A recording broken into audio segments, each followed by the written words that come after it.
అనేక కార్యక్రమాలు మరి కేంద్ర ప్రభుత్వం చేపడతా ఉంది. తెలంగాణ రాష్ట్రంలో 40 రైల్వే స్టేషన్లు అభివృద్ధి చేయడం కోసము కేంద్ర ప్రభుత్వము నిర్ణయం తీసుకొని ముందుకెళ్తా ఉంది.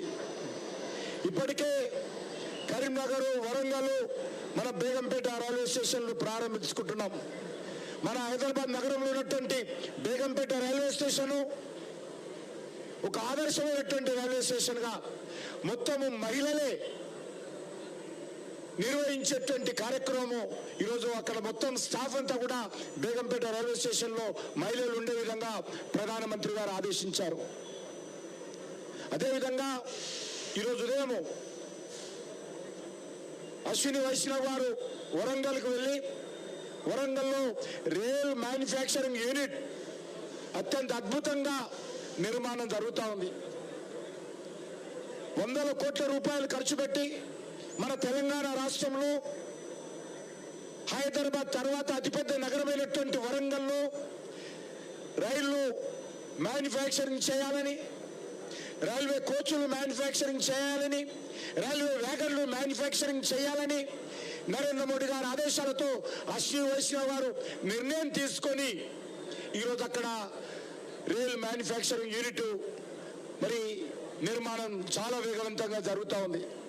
మనకందరికీ తెలుసు, తెలంగాణ ఉద్యమంలో కూడా రైల్వే కోచ్ ఫ్యాక్టరీ కోసం ఉద్యమాలు జరిగాయి. పివి నరసింహరావు గారు ప్రైమ్ మినిస్టర్గా ఉన్నప్పుడు కూడా అనేక ఉద్యమాలు జరిగాయి. కానీ ఆ రోజు జరిగినటువంటి అనేక పోరాటాలకు ఈరోజు నరేంద్ర మోడీ గారి నాయకత్వంలో ఈరోజు సాకారం అవుతా ఉంది. ఆ రకంగా తెలంగాణలోని అన్ని రైల్వే నెట్వర్క్ అంతా కూడా విద్యుతీకరణ చేయడం జరిగింది 100%.